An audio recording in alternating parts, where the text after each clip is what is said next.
Hello, everybody, and welcome to another episode of Lists, a little series I'm doing to cover a bunch of broad subjects that interest me. For today's topic, we're going to be talking about how time can be the best medicine.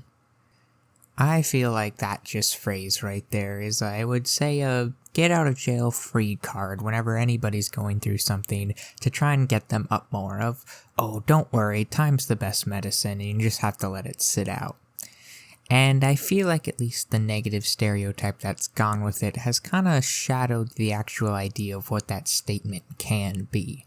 I find myself always going back to that statement for just the idea of what it is under the surface, instead of just a way to tell somebody something so I don't actually have to have a genuine conversation to make them feel better. That idea of time being the best medicine, and how is that even the case? Well, at least how I have interpreted is how your brain is understanding the situation and how it can get to a point where it can understand it way better than it ever could have when it first happened. If any sort of event happens in your life and it instantly happens, your mind's going to be clouded by so many different emotions and things going on where your judgment will just never be able to be the clear, precise thing it needs to make that proper judgment. You could make a judgment in that decision once that thing just happened, but oftentimes that's where then regret comes into play afterwards, where you just wish that you would have gave it a bit more time. And that right there is why I feel like time being a great medicine is something to think about, is when that thing happens is setting it back a bit, realizing it happened, but letting yourself work through it in your brain and actually, I would say, have a sort of conversation about it that goes through maybe even multiple weeks and maybe goes up to a month before you actually make a decision and an action based on that judgment. Judgment, I would say, really comes from being able to make your opinions and make your ideas very concrete. And once they are concrete, you're really able to actually make something of a decision that you can then be actually proud of and not be regretting it only just a couple of days later. That's why whenever I have any issues, I always tell myself time is the best medicine for that idea I just explained, because for me, I'm not trying to get out of jail free card to just be like, oh, well, time's the best medicine, I'll worry about this in a couple months and then think about it, and then that goes into not properly ever dealing with it, and then it just becomes an underlying issue for the rest of your life possibly. But it's keeping it in your mind and developing in the proper ways to understand it in, I would say, couple days, couple weeks. Every time I've ever tried to make an action right when I feel a certain emotion, it's just always way too clouded, and I always want to make sure I either rebuttal or do something actually right away, because why wait if I can just get out how I'm feeling currently, because how I'm feeling currently is what feels right. But sometimes what you're feeling in that moment is just not right at all, and is actually the improper way to deal with any sort of situation. Let's say you get into an argument and you get heated. Sometimes you might just want to keep trying to get your point across to the other person, but sometimes you just have to realize that, hey, getting more angry isn't really going to do anything besides make this go worse. So maybe I should just back off and give some time to think about it some more, and then go back with it with a fresh mindset. I would say fresh mindset and time being a medicine, I would say, are kind of the two same ideas, but just one has a more, I would say, negative stereotype. Because if you do actually give anything time, it's such a weird thing to think about, where what you're able to develop in your brain just comes through all these different ideas of solutions, and then once you actually get down to it, it's just this whole entire mini computer brain thing that's happening in your head, where you're actually able to fully understand the idea and come up with way better points than what could ever happen in that moment. I always want what's best for people, and I feel like what's always going to be best for anybody is just understanding what's actually happening in any sort of situation. And you have to make sure you understand any situation, otherwise you're just going to become disconnected from life, and then you're just going to kind of be standing there being like,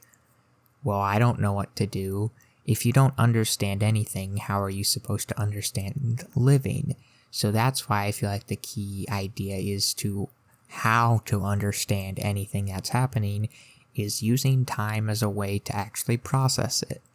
Pretending your brain is a computer is a great way to think about it, because in similar ways it is with what computer technology is evolving into. A lot of it is trying to mimic the ideas of what the human brain is. So now comparing a computer and a brain, we're still miles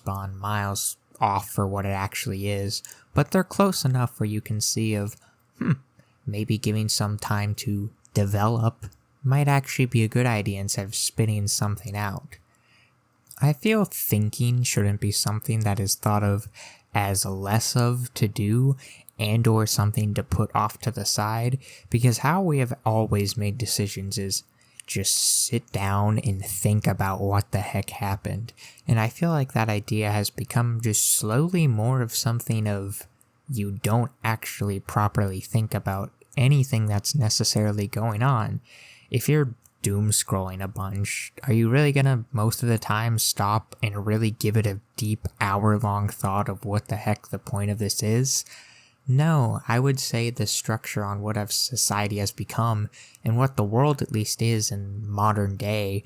is something of a idea to just maximize engagement and make you not question things. When questioning things is exactly what I would say is down to earth, the human brain's best capability. When you give time for something and you start to question those things in that time is where you start coming up with new ideas, when then you can go question those new ideas, and then it's just this basically layer on layer on layer of filtering to an opinion that actually makes the most logistical sense for you. And once you get that idea, you can be confident in it, and then once you're able to express it, if it goes well, you're able to be happy with it. But then if it doesn't go well, you can go back to the drawing board and then do it all again. And I feel like that idea has been lost, and I feel like I want that idea to be more widespread of just more engagement in deep thinking.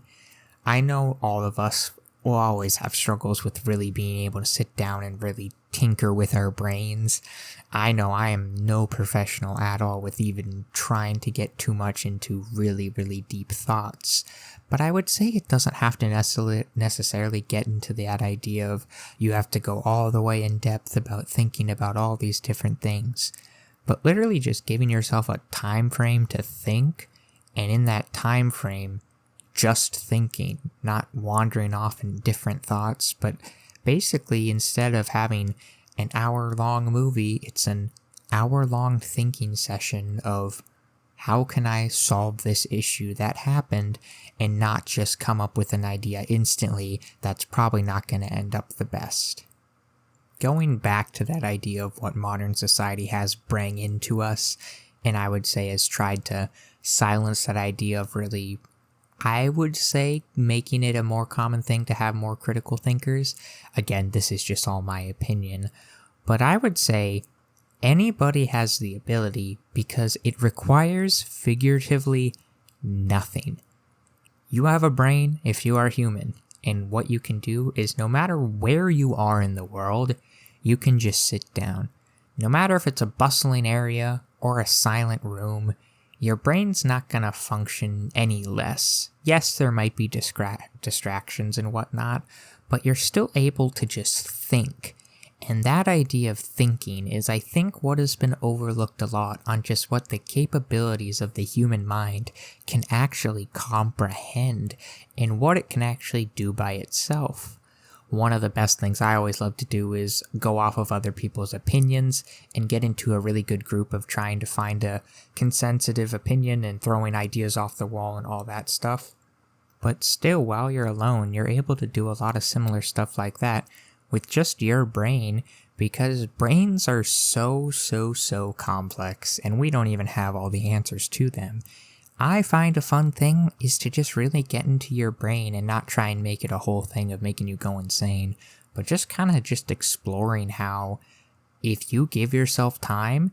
and you give yourself your brain, you're able to come up with a lot of solutions that otherwise would never have been thought of. And that goes back exactly to time is the best medicine, because even if you're not necessarily having a set time to just think, if you give a giant time frame of like a month, there's going to be so many little sections where you're thinking, where eventually that'll add up to you actually be able to go over a concise opinion that you can then finally use. Anyways, that's going to be all for today. I hope you enjoyed, and I will see you in the next one.